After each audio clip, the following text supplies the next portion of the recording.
Ótimo dia, filhos de Deus. Nosso devocional Pedras Preciosas do grego, autor Rick Renner. Hoje, 20 de maio. Título: A Força Kratos de Deus. Texto base, Efésios 6:10. Quanto ao mais, sede fortalecidos no Senhor e na força do seu poder. Em Efésios 6:10, o apóstolo Paulo nos dá uma visão muito importante sobre o tipo de poder que Deus disponibilizou a todos os crentes, inclusive você. É realmente importante você entender isso, porque descreve o tipo de poder que Deus quer operar por seu intermédio. Por isso, lembre-se de ler atentamente todas as palavras desta pedra preciosa. Primeiramente, permita-me lembrá-lo de que Efésios 6:10 é um versículo que trata do poder sobrenatural que Deus disponibilizou para a nossa luta com poderes demoníacos invisíveis que vêm à guerra contra a alma. A palavra fortalecidos, usado nesse versículo, provém da palavra edunamal, que descreve um poder cujo propósito é infundir em um crente uma dose excessiva de força interior. Esse tipo particular de poder edunamal é tão forte que consegue suportar qualquer ataque e opor-se a qualquer tipo de força. Um estudo histórico dessa palavra prova sua natureza sobrenatural. Ela era usada pelos primeiros escritores dos períodos clássicos gregos para denotar indivíduos especiais como Hércules, que havia sido escolhido a dedo pelos deuses e sobrenaturalmente investido de força sobre-humana para realizar uma tarefa sobre-humana.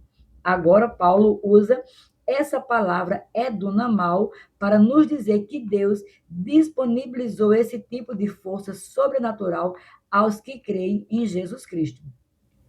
Vejamos o que mais Paulo nos diz a respeito desse poder em Efésios 6:10. Ele diz: Quanto ao mais, sede fortalecidos no Senhor e na força do seu poder. Perceba especialmente as palavras força e poder. Hoje analisaremos a palavra força e amanhã veremos a palavra poder. A palavra força provém da palavra grega kratos e descreve o que vim a chamar força demonstrada. Em outras palavras, a força kratos não é uma força a qual alguém simplesmente adere e na qual acredita intelectualmente.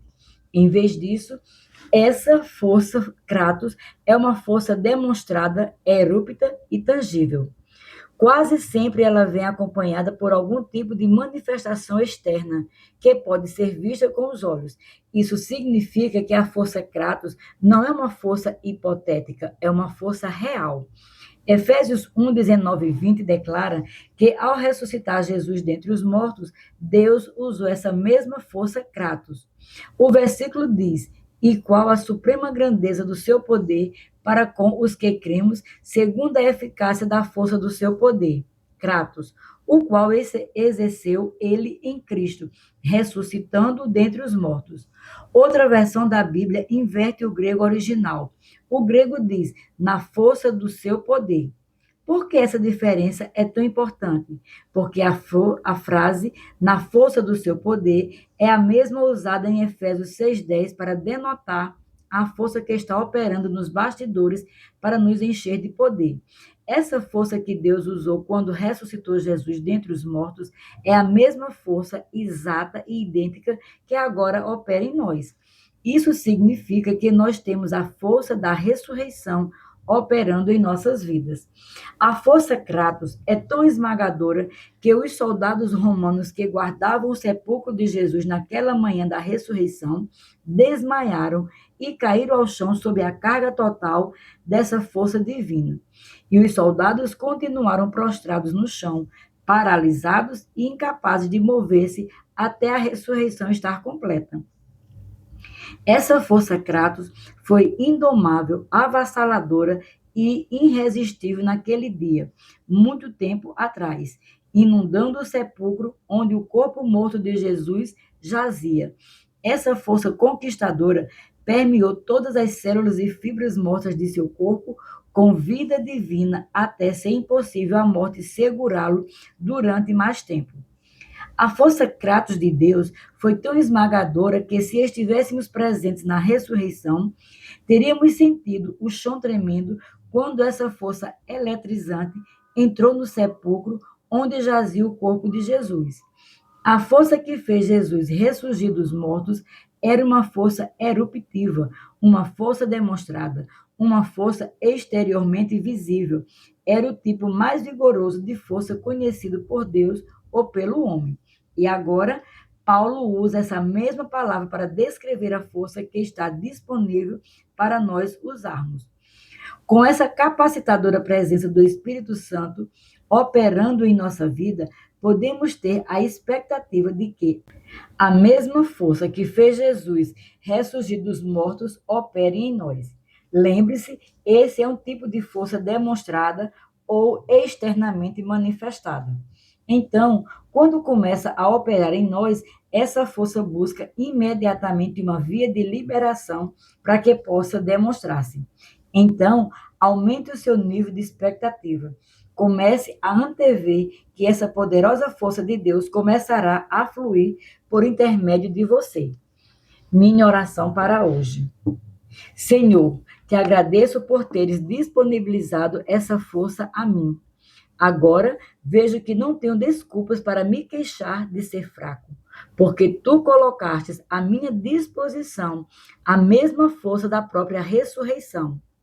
Ensina-me a acessar essa força para que ela possa ser liberada em minha vida. Sei que essa força é a resposta às necessidades de muitas pessoas e que tu queres que ela flua por meu intermédio.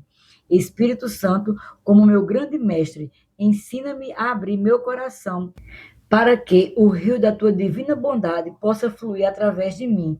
Assim eu oro em nome de Jesus. Minha confissão para hoje.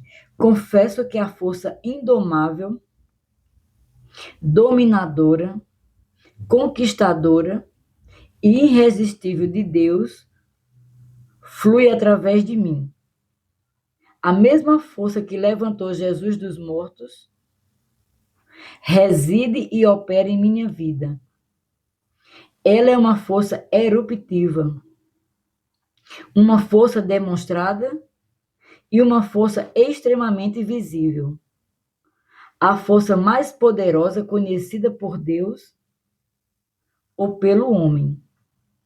Com essa presença capacitadora do Espírito Santo operando em mim, eu tenho a expectativa de que a força que levantou Jesus dos mortos opere em minha vida.